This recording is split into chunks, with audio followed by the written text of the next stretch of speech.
नमो नमः।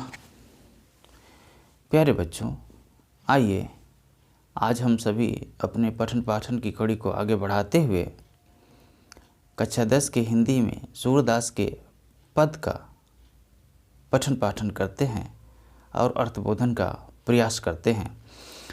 सूरदास का पद आपके सिलेबस में दिया हुआ है, उसका पहला ही पद हम आज पढ़ेंगे। आइए, पद दिया है कि चरण कमल बंदो हरि राई,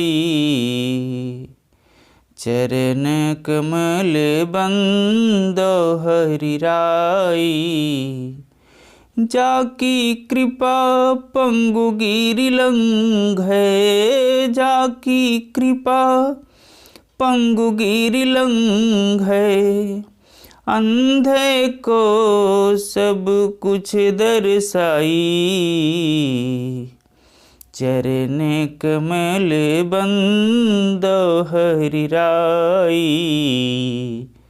चरण कमल बंदो हरि राई।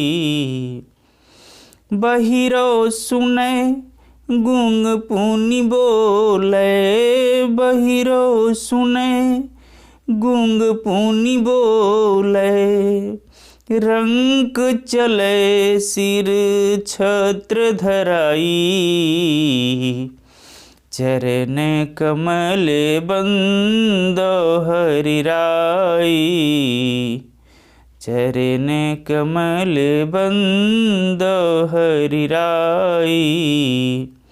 सूरदास स्वामी करुणामय, सूरदास स्वामी करुणामय, बार बार बंदों तिहि पाई,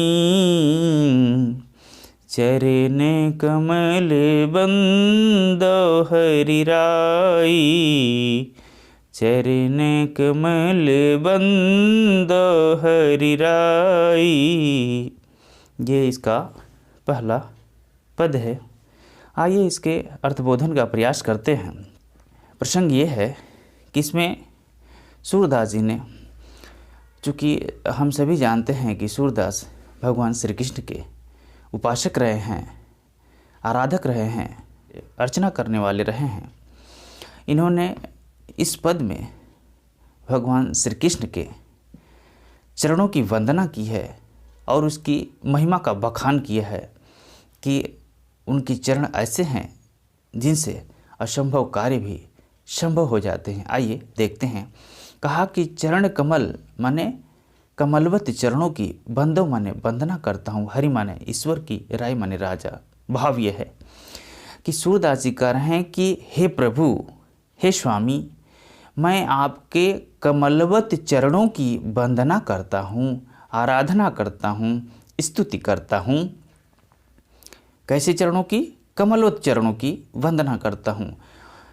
चरण कैसे हैं, उसकी विशेषता क्या है? अगली पंक्ति में कह रहे हैं, जाकी माने जिस चरणों की, कृपा माने कृपा हो जाने से, अनुकंपा हो जाने से, पंगु माने लंगड़ा, गिरि माने पहाड़ को, लंघे माने लाग जाता है। मैं उन कमलवत चरणों की वंदना करता हूँ, आराधना करता हूँ, स्तुति करता हूँ। यदि उन चरणों की कृपा हो जाए, अनुकंपा हो जाए, तो लंगड़ा भी पहाड़ को लांघ जाता है। पहाड़ को लांघ जाना, पहाड़ को पार कर जाना बहुत ही दुष्कर कार्य है, असंभव कार्य है। वो भी एक लंगड़े व्यक्ति को पहाड़ पार करवा दे रहे हैं। ये किसकी महिमा है? भगवान श्री कृष्ण के चरणों की महिमा है। इसीलिए सूरदास ने कहा कि मैं उन कमलवत चरणों की वंदना करता हूँ, स्तुति करता हूँ, आराधना करता हूँ, जिनकी कृपा हो जाने पर, जिनकी अनुकंपा हो जाने पर लंगड़ा भी पहाड़ को लांघ जाता है, पार कर जाता है। इतना ही नहीं, और भी, अंधे को सब कुछ दर्शाई, और अंधे व्यक्ति को सब कुछ दिखाई देने लगता है। क्या ये संभव है कि अंधा व्यक्ति सब कुछ देख सके?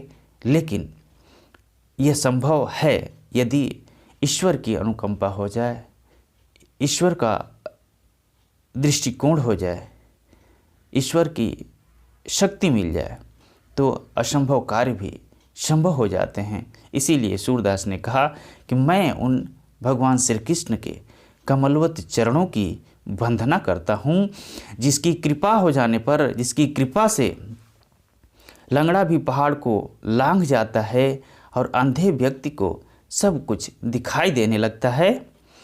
इतना ही नहीं, और भी महिमा का बखान कर रहे हैं कि बहिरव सुने, बहरा व्यक्ति सुनने लगता है।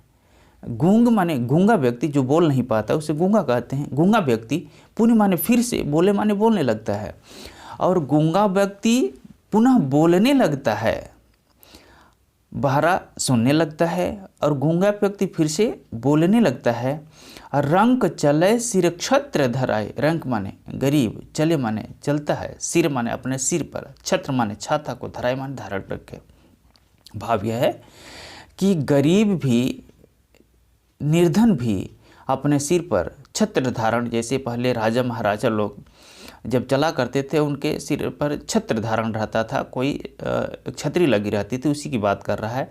वो ऐश्वर्यता का परिचायक है। उसी बात को कहा कि यदि इन चरणों की कृपा हो जाए, अनुकंपा हो जाए, दया दृष्टि हो जाए तो गरीब व्यक्ति भी धनवान हो सकता है, निर्धन भी बहुत धनवान हो सकता है। सूर अंतिम पंक्ति में कह रहे हैं सूरदास जी कि सूरदास स्वामी करुणामय। सूरदास जी कहते हैं मैं उस करुणामय, करुणा के सागर, अथाह करुणा के सागर भगवान श्री कृष्ण के बार बार माने एक बार नहीं, अगेन एंड अगेन, बारंबार बंदो माने वंदना करता हूँ। तिहि पाए माने उन्हीं पैरों की, उन्हीं चरणों की मैं बार बार वंदना करता हूँ। अंतिम पंक्ति में कह रहे हैं कि हे करुणा के सागर, दया के सागर, मैं भगवान श्री कृष्ण के उन्हीं चरणों की बारंबार वंदना करता हूँ, स्तुति करता हूँ, आराधना करता हूँ, अर्चना करता हूँ, जिनकी कृपा से ये ऊपर जो बताए हैं वो सारे कार्य संभव हो जाते हैं। इसलिए मैं उन चरणों की बारंबार वंदना करता हूँ। आज तक के लिए इतना ही। तब तक के लिए नमो नमः।